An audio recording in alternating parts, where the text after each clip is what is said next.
যুবসাথীর টাকা ডিবিটির মাধ্যমে দেওয়া হবে না। হ্যাঁ, আপনারা অনেকেই কমেন্ট করেছিলেন যে তাদের ডিবিটি নিয়ে ভিডিও বানাও। ঠিক এই কারণেই আমি ভিডিও বানাচ্ছিলাম না, আমি ইনফরমেশন কালেক্ট করছিলাম। ডিবিটির মাধ্যমে যুবসাথী প্রকল্পের টাকা দেওয়া হবে না। আপনারা অনেকেই চিন্তিত ছিলেন যে ডিবিটি আমাদের লিঙ্ক করা নেই, ডিবিটি ব্যাপারটা বুঝতে পারছি না, অনলাইনে চেক করলে কি সব দেখাচ্ছে, মাথায় ঢুকছে না, তো এই সমস্ত নিয়ে ভিডিও বানাও। এখন কিন্তু অত কিছু আর চেক করতে হবে না, খুব সিম্পল ব্যাপার। আপনারা যে ব্যাংক অ্যাকাউন্ট জমা দিয়েছিলেন সেই ব্যাংক অ্যাকাউন্টেই টাকা ঢুকবে। দেখুন, আমি আজকে পুরো ব্যাপারটা আমি গুছিয়ে ভেঙে তারপরে বলবো এবং প্রমাণস্বরূপ আপনাদের বোঝানোর চেষ্টা করব। তো চলুন আজকের এই ভিডিওটা শুরু করা যাক। দেখুন, প্রথমেই বলি ডিবিটি ব্যাপারটা কি। দেখুন, ডিবিটি হচ্ছে ডাইরেক্ট বেনিফিট ট্রান্সফার। আরে না, আপনাদের ফুল ফর্মটা বললাম জাস্ট, এবারে বোঝাচ্ছি, ভালো করে বুঝবেন। ডিবিটি হচ্ছে আপনার যে ব্যাংক অ্যাকাউন্ট রয়েছে সেই ব্যাংকের অ্যাকাউন্টের সাথে আধার কার্ড লিঙ্ক থাকতে হবে এবং ডিবিটিটা অন করা থাকতে হবে। এবার আধার কার্ড লিঙ্ক মানেই ডিবিটি অন রইল এরকম কিন্তু নয়। আপনার 10টা ব্যাংক অ্যাকাউন্ট রয়েছে, তার মধ্যে 10টা ব্যাংকেই ডিবিটি অন থাকবে না, যে কোনো একটা ব্যাংকের ডিবিটি অন থাকবে এবং সেই ব্যাংকেই যদি ডিবিটির মাধ্যমে কোনো টাকা আপনার ব্যাংকে ট্রান্সফার করা হয় তাহলে সেই ডিবিটি অন করা যে ব্যাংক অ্যাকাউন্টটা রয়েছে সেখানে গিয়েই হিট করবে। ধরুন, যদি এই যুবসাথী প্রকল্পের টাকাই আমি উদাহরণের জন্য ধরে নিচ্ছি যে আপনি একটা ফর্ম জমা দিয়েছেন এবং সেই ফর্মে স্টেট ব্যাংকের যে ডিটেলস রয়েছে সেই ডিটেলস অনুযায়ী আপনি জমা দিয়েছেন, কিন্তু আপনার ডিবিটিটা অন করা রয়েছে কোটাক মাহিন্দ্রা ব্যাংকে। তাহলে আপনি যে ডকুমেন্ট জমা দিয়েছেন এবং ফর্ম ফিল আপের সময় যে স্টেট ব্যাংক লিখেছেন, স্টেট ব্যাংকের ডিটেলস ভরেছেন, সেটা কিন্তু আর গুরুত্ব পাবে না যদি ডিবিটির মাধ্যমে দেওয়া হয় তাহলে। এবারে আপনার যেহেতু ডিবিটি অন করা রয়েছে কোটাক মাহিন্দ্রা ব্যাংকে, তো সেই টাকাটা যখনই ডিবিটির মাধ্যমে দেওয়া হবে, আপনি যতই স্টেট ব্যাংকের ইনফরমেশন দিন না কেন, আপনার টাকাটা গিয়ে হিট করবে কোটাক মাহিন্দ্রা ব্যাংকে। ঠিক এই রকম পিএম কিষাণ সম্মান নিধি যোজনা, যেটা প্রধানমন্ত্রীর, তো সেইখানেও টাকা দেওয়া হয় ডিবিটির মাধ্যমে। এছাড়া রাজ্য সরকারের কোনো প্রকল্পের এখনো পর্যন্ত ডিবিটির মাধ্যমে টাকা দেওয়া হয় না, কিন্তু যুবসাথীর বলা হয়েছিল ডিবিটির মাধ্যমে টাকা দেওয়া হবে, কিন্তু শেষ মুহূর্তে দেখা যাচ্ছে যে ডিবিটির মাধ্যমে টাকা দেওয়া হচ্ছে না।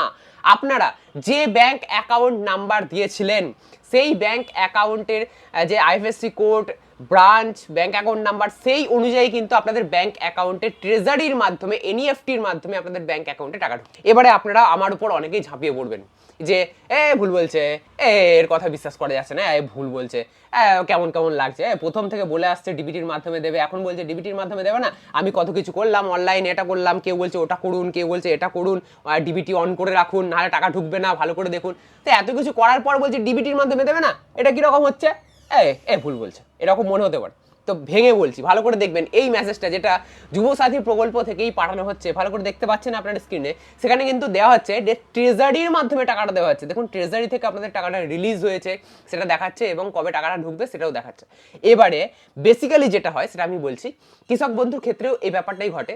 কৃষক বন্ধু ক্ষেত্রেও আর এই ক্ষেত্রেও ব্যাপারটা সেমই ঘটছে। ব্যাপারটা কি, ট্রেজারির মাধ্যমে আপনাদের টাকা আসছে এবং ট্রেজারির মাধ্যমে টাকা এলে ডিবিটির মাধ্যমে দেওয়া হয় না, সেটা এনইএফটির মাধ্যমেই দেওয়া হয়। আমি যতদূর জানি সেটুকুনি বলছি। হতে পারে আমার জ্ঞান পরিধি ছোট, কিন্তু আমি এতদিন ধরে যা জেনে এসেছি বা জানি সেটা এইটুকুই, যে ট্রেজারির মাধ্যমে যদি টাকা দেওয়া হয় তাহলে আপনাদের ব্যাংক অ্যাকাউন্ট যেটা জমা দিয়েছেন সেটার মাধ্যমেই দেওয়া হবে, এটা ডিবিটির মাধ্যমে দেওয়া হবে না বা দেওয়া হচ্ছে না, যেটা অলরেডি আপনাদের প্রত্যেকের কিন্তু মেসেজ আসছে। যারা এই মেসেজটা পাচ্ছেন, এখানে কিন্তু স্পষ্ট লেখা থাকছে যে ট্রেজারির মাধ্যমে আপনাদের টাকা দেওয়া হচ্ছে।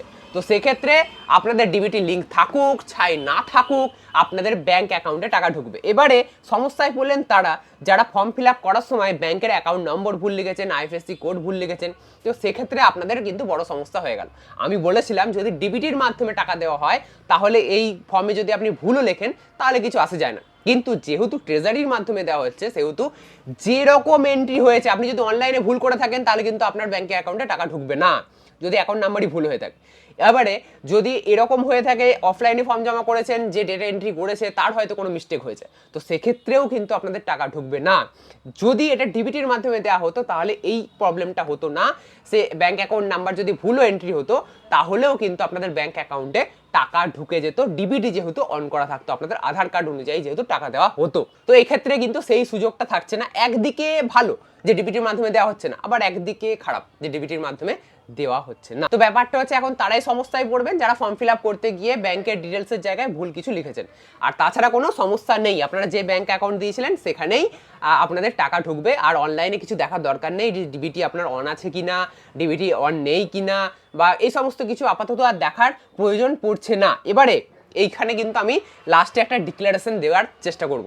আমি ভিডিওতে বলেছি যে আমার যতটুকু জ্ঞান ততটুকুতে আমি যতটুকু জানি যে কৃষক বন্ধুর ক্ষেত্রেও ট্রেজারির মাধ্যমে টাকা আসে এবং ডিবিটির মাধ্যমে দেওয়া হয় না, এনইএফটির মাধ্যমে আপনাদের ব্যাংক অ্যাকাউন্টে ঢোকে। তো সেম জিনিস এখানেও ঘটছে বা যুবসাথীতে ঘটছে বলেই আমি আপনাদের বলছি যে ট্রেজারির মাধ্যমে এখানে টাকা আসছে এবং আপনাদের ব্যাংক অ্যাকাউন্টে ঢুকছে, সেহেতু এটা ডিবিটির মাধ্যমে দেওয়া হচ্ছে না বলে আমার মনে হয়।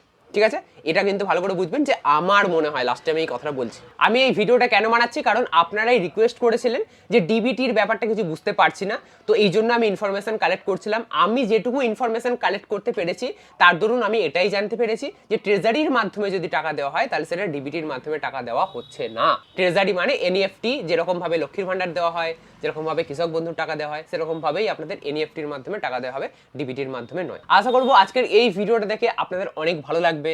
ডিবিটি ব্যাপারটা আপনাদের আর ভাবতে হবে না। যদি আজকের এই ভিডিওটা আপনাদের ভালো লেগে থাকে বা নতুন কিছু জেনে থাকেন তাহলে অবশ্যই ভিডিওটাকে লাইক করবেন। এই রকমই নতুন আরো ইন্টারেস্টিং ভিডিও পেতে অবশ্যই চ্যানেলকে সাবস্ক্রাইব করে রাখতে ভুলবেন না।